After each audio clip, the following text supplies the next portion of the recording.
right, we are into week 4. At this point, for week 1, we just did the orientation. Week 2, we looked at the creative process and you did the face with all the different things that make you creative inside of it. Week 3, we looked at the elements of design, and now we're into week 4, where we're gonna look at the principles of design. So if elements are like the tools, the principles are gonna be how we use those tools in our photographs in order to, once again, to make it an interesting composition with minimal visual clutter and to make it an image that we control how people look around it. All right. So as I stated, I'm going to state it again because we did have some people just join the course, and welcome to the course, that every Monday I will post one of these videos and release content for the week. So work comes out on Monday. That work is chunked in an amount that you should be able to complete it by the Friday of the same week. If it spills into the weekend, and a number of you have emailed where you're like, ooh, I wasn't able to finish it on Friday, I'll finish it this weekend and hand it in. That is perfectly fine. You don't have to let me know that you're gonna finish it over the weekend and hand it in. That's kind of like, I understand, like it's like, do Friday, but if you need the weekend to complete it, no problem. You don't have to email and let me know that you'll hand it in on the weekend. If it was gonna be like, for whatever reason, a couple weeks or something, please definitely make sure you're emailing. But if it's just gonna be the next day or 2 days later, that's okay. You don't have to reach out every single time. But your communication has been great. Keep those emails coming in if you have questions about anything, because we can tackle those problems together.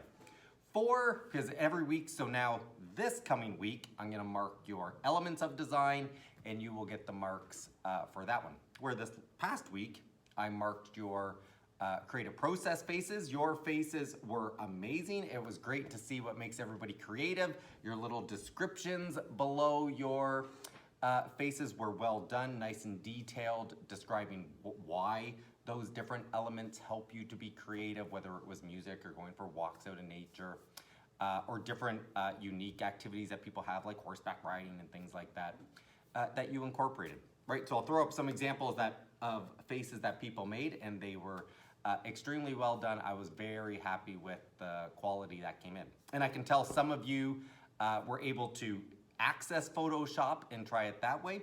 Some of you put it into a different program and just overlaid. Some of you tried to use either a Procreate app, which you could erase the edges and try to make it within the face. That was the point of even the activity. If you had a roadblock, try to do something creative to get around that. And some of you even drew in a face, right? Loved all of those options to complete the project. So nicely done.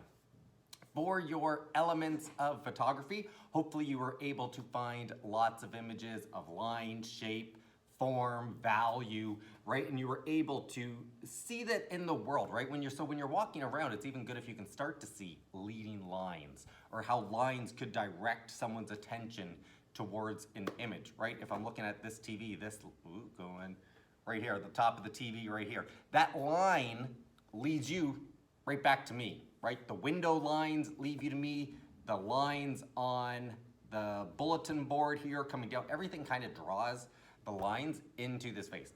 Now, I'm just in the corner of my classroom, so as I just look at the image, right, that's just a happy coincidence that lines lead you this way, which is good. But that's what you should just, even when I look at this image, that's the first thing I see. It's like, oh, I got some leading lines bringing it to me, which is good. So hopefully that becomes more of a regular habit as you just walk around. You see value, you see shape, you see line, and you're thinking, oh, I could work this into a good composition. This week, we're gonna look at the principles.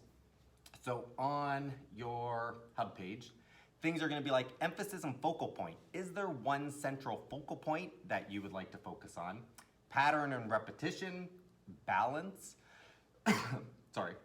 Balance has 3 different ones, right? Is an image symmetrical? Is it weighted to one side? Is it radial? Does it have like a circle formation in it? You're gonna look through those different principles. For this activity, yes, you can. So this one, if you want to, you could try to take images in the world that you take yourself, but for this one, you can just find images off the internet of each of them. For that though, and this is with all of our activities, always remember to include a description. It says it in the instructions, but a lot of people leave that out where they just do the pictures. Please make sure you are describing what is in the image and how it meets that principle, right? What in the image is representing the principle. Because you could just, I'm gonna put up a random picture of a Kleenex box and say radio. It's like, well, I want you to explain how, and maybe you would be referring, right, to this half circle flower on it, right? Rather than just saying Kleenex box, right? So try to always it doesn't have to be long, just a brief description underneath of how that picture that you found meets the principle you're describing, okay? So once again, this is released on a Monday. It should be able to be completed by the Friday. Monday, Tuesdays, remember, just read that Minds On.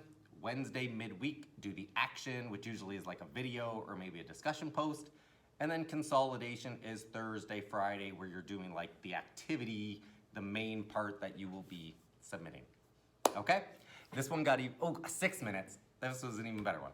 All right, have a good week. I look forward to seeing all the pictures that you guys create or for this week that you find on the internet.